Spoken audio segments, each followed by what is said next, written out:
बच्चों, आज मैं आप लोगों को बाल राम कथा के अंतर्गत राम की कहानी बताने वाली हूँ। तो आप लोगों को ये कहानी पढ़ने के लिए क्यों है, तो वहाँ पर हमें जो किताब में उनकी कथा दी है, तो उस कथा के द्वारा वो बच्चों में राम के गुण जो है वो डालना चाहते हैं। अब आपको पता है कि राम के अंतर्गत बहुत अच्छे गुण थे। वे पुरुषोत्तम थे, वे विवेकशील थे, वो न्यायप्रिय थे, वे वीर थे। अब आप सोचेंगे कि मैडम, यदि राम के अंदर इतने सारे गुण थे, वे भगवान का अवतार माने जाते हैं, विष्णु का अवतार माने जाते हैं, तो फिर उन्हें 14 साल का वनवास क्यों हुआ? उन्हें इतने कष्ट क्यों सहने पड़े अपने जीवन में? तो हमें भगवान जो है अपने मानव को एक उदाहरण देना चाहते थे कि जब मानव के रूप में हम जन्मते हैं तो अपने ऊपर कितने भी कष्ट बाधाएं आए तो भी हमें विचलित नहीं होना चाहिए, हमें गलत मार्ग पर नहीं जाना चाहिए, हमें धैर्य नहीं खोना चाहिए, अपने माता पिता की आज्ञा का पालन करना चाहिए। और उसके अंतर्गत भी वही बताया गया है कि उन्हें उनकी माता 14 साल का वनवास देती है, फिर भी वे क्या करते हैं, एकदम शांत स्वभाव से उनकी आज्ञा का पालन करते हैं और वे जो है वहाँ पर वन के लिए चले जाते हैं। तो वही उन्होंने कहा है कि भाई हमें माता पिता कुछ भी कहे तो भी हमें उनकी आज्ञा का पालन करना चाहिए। तब उनका अवधपुरी में राम, ये अपना पहला पाठ है। उसमें हम देखते हैं कि उस कहानी में क्या क्या बताया गया। तो वहाँ बताया गया कि अवध नगरी जो है वे सरयू नदी के किनारे बसी हुई थी और नगरी में उनका महल एकदम भव्य था, विशाल था। और महल ही भव्य और विशाल नहीं था तो उसके सारे घर भी भव्य और विशाल थे। उसी तरह से वहाँ जो है नगर के हर कोने कोने में संपन्नता फैली थी। सरयू नदी के लहरों पर जो फसलें यहाँ से वहाँ हिलती डुलती रहती थी। वहाँ पर सुख संपन्नता हर कोने कोने में बिखरी हुई थी और विपन्नता या दुख का जैसे उस नगरी को नाम ही नहीं पता था। नाम ही नहीं पता था नहीं तो जैसे उन्हें उस नगर में आने की अनुमति ही नहीं थी। अभी सब कुछ अच्छा था, फिर भी राजा दशरथ के मन में एक दुख था। कभी भी उनकी बात आती थी तो उसी बात पर रुक जाती थी। अब उनके पास सब कुछ था। अब वे किनके उत्तराधिकारी थे? राजा अवध के, वे उनके पिता थे, बराबर है। अब जब भी वहाँ पर उनकी प्रजा थी वो भी देखते थे कि अपने राज्य में किसी चीज़ की कमी नहीं है, सब तरफ सुख समृद्धि है, फिर भी उनके राजा जो है वे दुखी रहते थे। तो तब उन्हें बाद में पता चला कि इनके दुख का कारण क्या था, एक ही था कि उन्हें कोई संतान नहीं थी। तब मुनि वशिष्ठ ने फिर उनसे चर्चा की कि राजन आप है ना पुत्रष्टि यज्ञ कीजिए, और फिर वे पुत्रष्टि यज्ञ करते हैं, बराबर। अब पुत्रष्टि यज्ञ के लिए फिर वहाँ पर सब नगर सजाया जाता है। उसी तरह से अलग अलग राजा लोग आते हैं। यज्ञशाला सरयू नदी के किनारे लगाई जाती है और यह यज्ञ तपस्वी ऋषशृंग की देखरेख में पूरा होता है। और जब यज्ञ पूरा होता है तब वहाँ पर यज्ञ के देवता जो है वे प्रसन्न होकर उन्हें आशीर्वाद देते हैं। और आपको वो कहानी पता ही है कि वहाँ से वो फल देते हैं। कहा जाता है कि रानी कैकेयी, सुमित्रा और कौशल्या, ये जो उनकी 3 रानियां, उनको फल दिए जाते हैं। और उसमें से किसका, रानी सुमित्रा का फल हाथ से गिर जाता है, बराबर ना।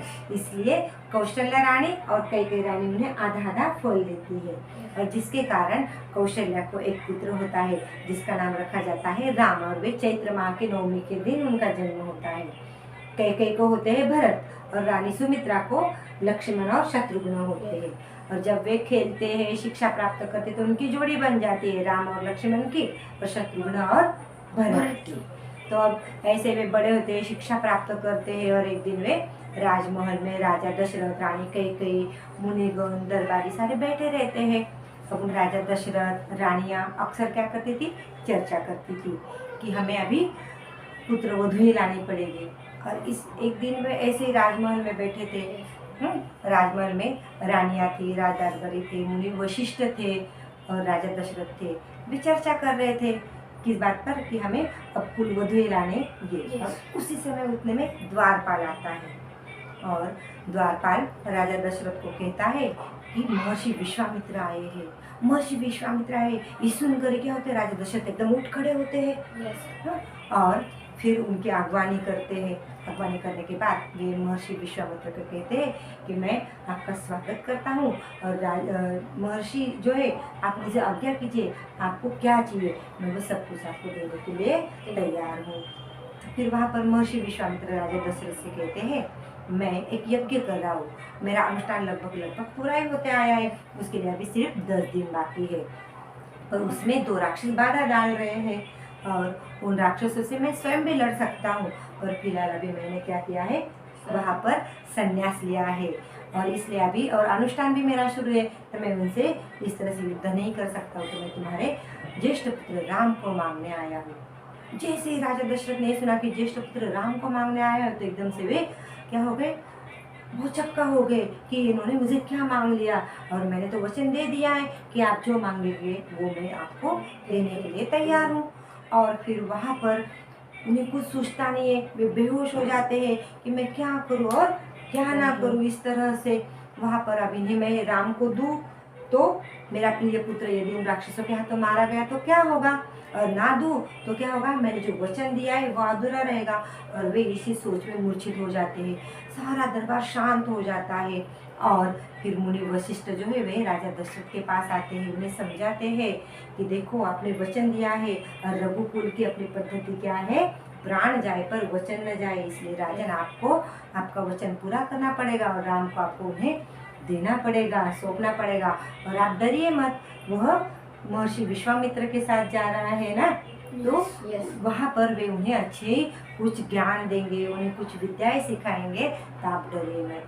तो इस बातों से राजा दशरथ क्या हो जाते, थोड़ा उन्हें अच्छा लगता है, उनका भय थोड़ा कम होता है, पूरी पद्धति से नहीं, और वे राम को उनके साथ जाने की अनुमति देते हैं।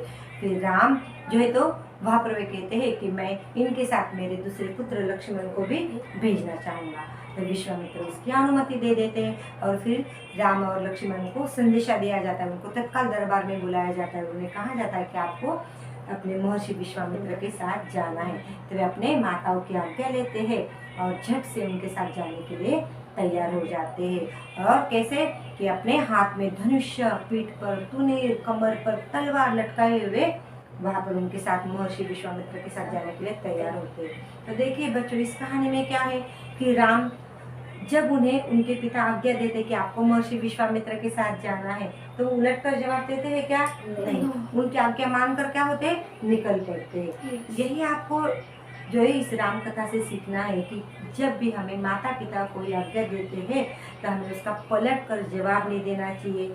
क्यों, ये नहीं पूछना चाहिए, क्योंकि कभी भी माता पिता अपने लिए कुछ बुरा नहीं सोचते और गुरु भी अपने लिए बुरा नहीं सोचते, हमेशा अपने लिए अच्छा ही करते हैं। तब मुझे ये बताइए कि राजा दशरथ की नगरी का नाम क्या था? अयोध्या। और वो किस राज्य की राजधानी थी? कौशल की थी। उन्हें कितनी रानियां थी बच्चों? 3। उनका क्या नाम था? कौशल्या, कैकेयी, सुमित्रा। कौशल्या, सुमित्रा और कैकेयी ये थी। अच्छा, तो राम का जन्म जो है वो चैत्र माह में नवमी के दिन हुआ था। तब मुझे ये बताइए कि जैसे रानी कौशल्या के पुत्र का नाम क्या था? राम। रानी कैकेयी के पुत्र का नाम क्या था? भरत। और रानी सुमित्रा के पुत्र का नाम क्या था? लक्ष्मण और शत्रुघ्न। ओके।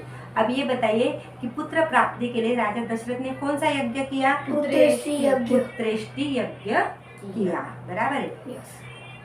अब राम को मांगने के लिए कौन आए थे? विश्वामित्र, महर्षि विश्वामित्र। वो उन्हें मांगने के लिए क्यों आए थे? क्योंकि उन्हें उनको कुछ ज्ञान सिखाना था और यज्ञ करना था। यज्ञ करना था और राक्षसों को मारना था। 2 राक्षस उसमें बाधा डाल रहे थे उस यज्ञ में, तो उस यज्ञ की पूर्ति के लिए वे उन्हें मांगने आए थे। तो वन में कौन कौन गया था? लक्ष्मण और राम गए थे। तो ठीक है, आपको इतनी कहानी समझ में आ गई? अब हम क्या करेंगे, बाद में जो जंगल और जनकपुर वो कहानी हम पढ़ेंगे। ओके।